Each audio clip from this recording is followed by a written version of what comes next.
La réforme du système éducatif peine à être implémentée dans plusieurs pays africains. Malgré l'annonce de la mise sur pied de l'approche par compétences, les jeunes diplômés africains éprouvent des difficultés à être insérés sur le marché de l'emploi. Des éducationnistes et des membres des gouvernements africains se sont retrouvés au Bénin afin de diagnostiquer les causes profondes de ce taux de chômage élevé chez les jeunes diplômés africains. On voit tout cela dans ce reportage que signe Guy Zogo de retour de Cotonou.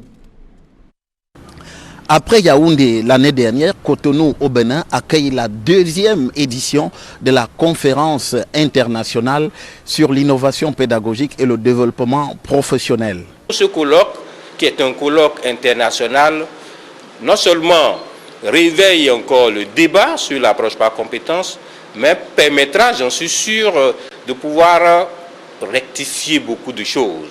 Je veux avoir l'assurance que les résultats vont servir à plusieurs pays.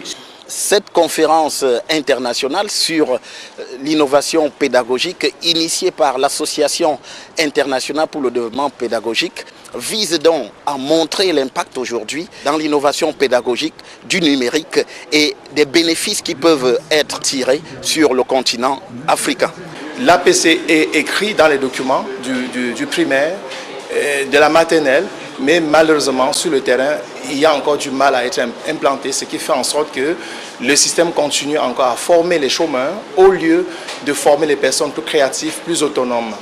Actuellement, les pratiques évaluatives qui sont mises en œuvre au Cameroun et au Gabon ne sont pas effectives pour permettre le développement professionnel.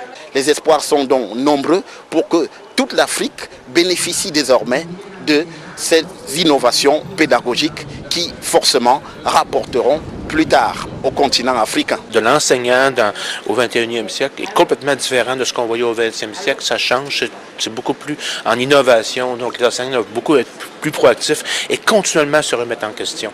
Bien entendu, les participants ici se bousculent pour pouvoir bénéficier de ces apports nouveaux sur le continent africain, notamment en ce qui concerne l'approche par compétences qui commence également à être disséminée un peu partout dans les systèmes éducatifs en Afrique pour arriver à des résultats meilleurs encore. Nous étions dans le domaine du numérique et nous savons tous, autant que nous sommes aujourd'hui le monde que traverse la jeunesse, nous devons davantage nous investir dans le numérique parce que le numérique fait partie intégrante de notre vie aujourd'hui. Nous ne pouvons rien faire sans le numérique. Je me suis dit alors que je viendrai à ce colloque pour avoir encore plus comment est-ce que les compatriotes et d'autres chercheurs réfléchissent à ce milieu afin d'avoir encore plus d'éléments pour convaincre lorsque je serai face à cette thématique. Cette conférence internationale participe donc de ces nouvelles orientations pour rendre meilleurs encore les enseignements. Guy Zogo, Equinox Télévision, Cotonou, Bénin.